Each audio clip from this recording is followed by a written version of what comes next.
খুব বেশি যে প্রশ্নটি করা হয়েছে সেটি হচ্ছে জানতে চাওয়া হয়েছে 7 ভাগে কুরবানি করা যাবে কিনা। এই ধরনের প্রশ্ন কিন্তু আমরা আগে শুনতাম না। রিসেন্টলি কিছু কিছু স্কলারদের আলোচনা বা এতে করে লোকজন হয়তো বিভ্রান্তিতে ভোগেন কিংবা একটা ধোঁয়াশা তৈরি হয়, ফলে এই প্রশ্নটি করা হচ্ছে। আমরা আবহমান কাল থেকে আমাদের প্রিয় মাতৃভূমি বাংলাদেশে হয়তো ছাগল কুরবানি দিয়েছি অথবা গরু কুরবানি দিয়েছি সর্বোচ্চ 7 ভাগে। সো এটা আমাদের সবার কাছে জানা ছিল, এ নিয়ে আগে সংশয় ছিল না। ইদানিংকালে অনেকের মধ্যে এই বিষয়ে সংশয় জেগেছে। কেউ কেউ বলে থাকেন যে ভাগে যদি কুরবানি দেওয়া হয় 7 জনে মিলে, গরুতে বা মহিষে বা উটে, এই ভাগে কুরবানি হবে না, এটা অনেকে বলে থাকেন। এই কথাটি আসলে ঠিক নয়। আপনি যদি ভাগে কুরবানি দিতে চান এটি জায়েজ আছে, এবং একটি উটে বা মহিষে বা গরুতে আপনি সর্বোচ্চ 7টি ভাগে কুরবানি দিতে পারবেন ইনশাআল্লাহ। এ ব্যাপারে সহিহ মুসলিমের একটি হাদিসকে আমরা এখানে উল্লেখ করতে চাই। সাইয়েদনা জাবের রাদিয়াল্লাহু তাআলা আনহু থেকে বর্ণিত, তিনি বলেন, ক্বালা হাজাজনা মা রাসূলিল্লাহি সাল্লাল্লাহু আলাইহি ওয়াসাল্লাম, আমরা আল্লাহ রাসূল সাল্লাল্লাহু আলাইহি ওয়াসাল্লামের সাথে হজ করেছি। ফানাহারনাল বাঈরা আন সাবআ, সেখানে আমরা উট কুরবানি দিয়েছি 7 জনের পক্ষ থেকে। ওয়াল বাকারাতা আন সাবআ, আর আমরা সেখানে গরু কুরবানি দিয়েছি 7 জনের পক্ষ থেকে। খুব সুস্পষ্ট, একটি উটে ওনারা 7 জন অংশগ্রহণ করতেন, একটি গরুতে 7 জন অংশগ্রহণ করতেন।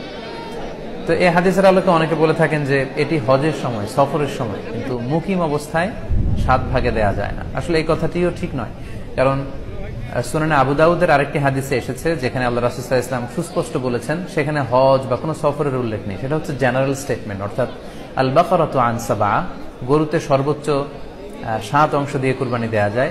ওয়াল জাযুরু আন সাবআ, আর উটের ক্ষেত্রেও সর্বোচ্চ 7 অংশ দিয়ে কুরবানি দেয়া যায়। তো এই হাদিস, দ্বিতীয় যে হাদিসটি উল্লেখ করলাম, এটা হচ্ছে জেনারেল স্টেটমেন্ট। সেখানে সফর মুকিম কোনো কথা বলা হয়নি। ইন জেনারেলি বলা হয়েছে যে উটে 7 ভাগ দেয়া যায়, গরুতে 7 ভাগ দেয়া যায়। সো আমরা যারা ভাগে কুরবানি দিচ্ছি 7 জন মিলে একটি গরু, আপনারা নিঃসন্দেহে সানন্দ চিত্তে নিশ্চিন্তে কুরবানি দিতে পারেন। সহিহ হাদিসের আলোকে এটি সাব্যস্ত, এতে কোনো সমস্যা নেই ইনশাআল্লাহ। তবে ভাগে কুরবানিতে কিংবা যৌথ কুরবানিতে কয়েকটি বিষয় আমাদেরকে খেয়াল রাখতে হবে। নাম্বার 1 হচ্ছে নিয়ত। আপনাদের ইন্টেনশনটা ক্লিয়ার হতে হবে।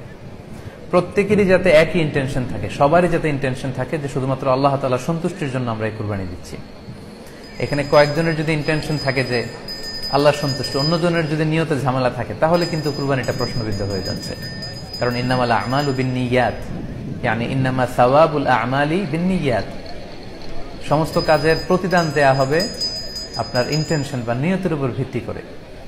সো এজন্য যারা খুব বেশি মুখলেস, খুব বেশি মুত্তাকি, তারা অনেক সময় যৌথ কুরবানি দিতে চান না। তো সামর্থ্য না থাকলে ছোট একটা ছাগল দিয়ে তারা একাকী কুরবানি দিতে চান। The safe, he want to be in the safer side. কারণ যৌথ কুরবানি দিতে দিতে যে কার মনে কি চিন্তা, কার মনে কি নিয়ত, আমরা কিন্তু কিছু জানি না।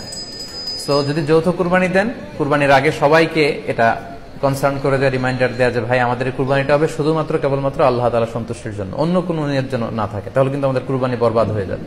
এটা হচ্ছে প্রথম কনসার্ন। 2 নম্বর কনসার্ন হচ্ছে হালাল উপার্জন দিয়ে কুরবানি হতে হবে। যৌথ কুরবানিতে কেউ কেউ যদি এমন থাকে যাদের উপার্জন হালাল না, সেই কুরবানি কিন্তু আল্লাহ তাআলার দরবারে কবুল হবে না। সো এটা খুব গুরুত্বপূর্ণ একটা বিষয়। আরেকটা হচ্ছে লৌকিকতা। লৌকিকতা যদি থাকে তাহলেও কুরবানি কবুল হবে না।